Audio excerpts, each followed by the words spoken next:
Yo, we got UFC 297, the first pay-per-view of the year, and I'm about to make completely accurate predictions. I'm not going to be wrong with any of these. I'm going to be 100% correct. But first, I just want to say sorry I haven't been uploading. I've been busy, and then I got sick, so I just couldn't make videos. But I'm back. I'm going to try to start being consistent with the uploads.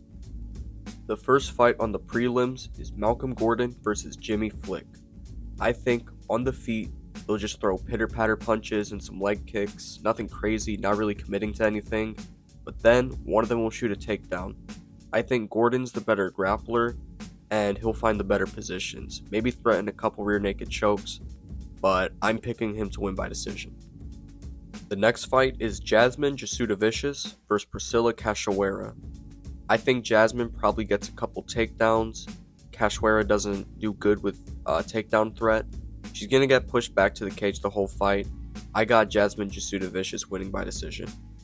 Up next is Johan Linnes versus Sam Patterson.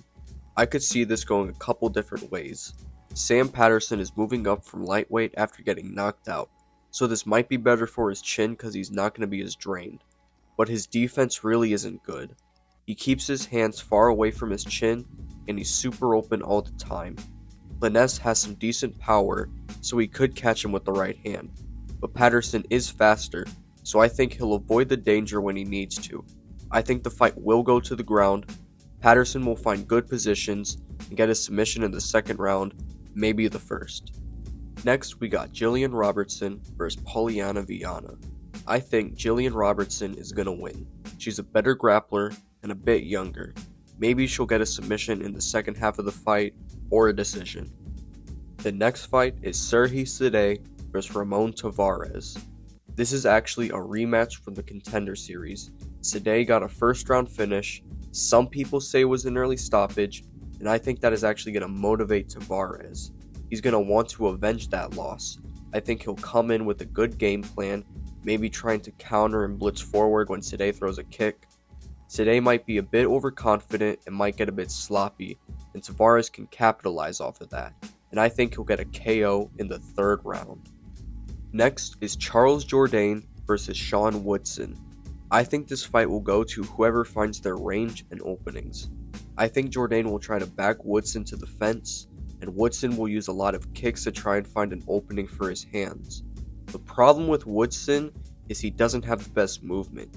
If he gets backed up, he just moves backwards in a straight line and ends up against the cage. That could give Jourdain the chance to be aggressive and get into a good rhythm. But I've noticed that when he gets more aggressive and starts putting combinations together, he can get countered. So he'll need to stay patient and pick his shots. I think this is going to be a scrap, back and forth, both guys landing good hits, but I do think Jourdain will be smart and use leg kicks and take his time to close the distance and back Woodson up. He'll win a competitive decision, 29-28 Jourdain. Next is the prelim headliner, Brad Katona versus Garrett Armfield. I think this will be another fun scrap, a lot of boxing and a bit of wrestling mixed in. I am thinking about going with the underdog Garrett Armfield. I feel like Katona leaves himself open, and I could see Armfield landing good 1-2s early on. He has a 5.5-inch reach advantage. Katona throws a lot of hooks, so I can see him missing his hooks while Armfield is able to hit him at range. I think he'll land the better punches in the first round. Second round, Katona will start to mix in some wrestling, but I still think Armfield will land the slightly better punches in that round. Then, in the third, I think Katona will finally get into a good rhythm and find his range for his punches, and he might go for some takedowns. He'll probably win that round, but I think Garrett Armfield will win the decision. And opening up the main card is Arnold Allen versus Movsar Evloev.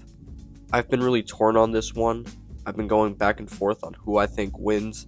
Allen has good movement and will be able to cut corners and avoid being backed against the fence. Good boxing that can catch Evloev. Might be able to sidestep when Evloev comes forward and hit him with a straight left. He's also got some good leg kicks. I've noticed that a lot of the Dagestani guys don't really check a lot of leg kicks. They pressure a lot and stand really heavily on their feet, and it just makes it hard to check kicks. Evloev did have an ACL injury, so maybe leg kicks would be a problem for him. but I do think the pressure and the wrestling of Evloev will make Allen hesitate to strike. Even if he has a hard time taking him down, he could just hold him in the clinch. And if Allen is hesitant because of the takedown threat, it could give Evloev some opportunities on the feet. I think Allen will start off good, but once Evloev starts going for takedowns, it's going to slow him down. I think Evloev will wrestle him to a somewhat competitive decision. Allen might win a round, but Evloev will win the decision. The next fight is Chris Curtis versus Marc-Andre Barriault. I'm going to be honest, both of these guys looked bad in their last fight. But I will give Chris Curtis the benefit of the doubt because he did fight Imavov 2 months after his fight with Kelvin Gastelum, where he did get hurt. So I don't think that was him at his best. Barriault just looked atrocious against Eric Anders though. Eric Anders is one of those guys that the UFC uses to build up someone on the come up, and you're supposed to beat him, but he just looked terrible. I think Chris Curtis will outbox him. I could see him wearing him down with body shots, and I think he'll just piece him up to the body, mix it up with punches to the head, and finish him in the 3rd round. Next is Neil Magny versus Mike Malott. I'll be quick with this one because everybody's picking Mike Malott, and so am I.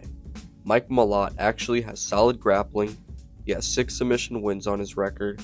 Magny has 6 submission losses on his record. Malott is clearly the better grappler, and he'll take him down and submit him. Now we're at the co-main event, Raquel Pennington versus Mayra Bueno Silva for the vacant women's bantamweight championship. I am interested to see how the division moves on without Nunes, but at the end of the day, it is women's MMA, so I won't get my hopes up. I think early on, Pennington will defend the takedowns, but eventually Silva will take her down and will be able to find the submission, maybe like the 3rd round or something. Who knows with women's MMA, we'll probably just get a boring split decision. I hope this fight ends in a draw, then the GOAT, Juliana Pena, jumps into the cage and hits both of them with the people's elbow and calls out John Jones for UFC 400. And finally, the main event, Sean Strickland versus Dricus du Plessis for the middleweight championship. I think Dricus du Plessis will win. Du Plessis will start off with a lot of pressure, trying to back up Sean and stop him from getting into a rhythm. That's how Sean fights. He gets into a flow, and when he gets comfortable, he's just walking forward, throwing 1-2s, working that Philly shell. But I think Dricus is going to make sure Sean doesn't get going, because that's the mistake Adesanya made. He was too patient and gave Strickland time to get into that rhythm. Once Strickland gets going, he doesn't stop. So I think the first 2 rounds, Dricus will put on a lot of pressure and try to knock him out, maybe go for some takedowns. But I think Strickland will survive that early onslaught. He won't get knocked out, but he might get dropped. But after that, Dricus will start to slow down, and Sean will start doing his thing, landing 1-2s, teep kicks, but he'll still have to be careful because Dricus can still hit hard even when he's gassed. So I can see Strickland finally getting into that rhythm in the middle of the fight and win those rounds. But I think in the later half of the fight, Dricus will get that second wind and start throwing heat again. I think this will be a great fight, but I've got Dricus du Plessis to win by decision. He's a lot bigger, stronger, has an unorthodox style that's hard to keep up with.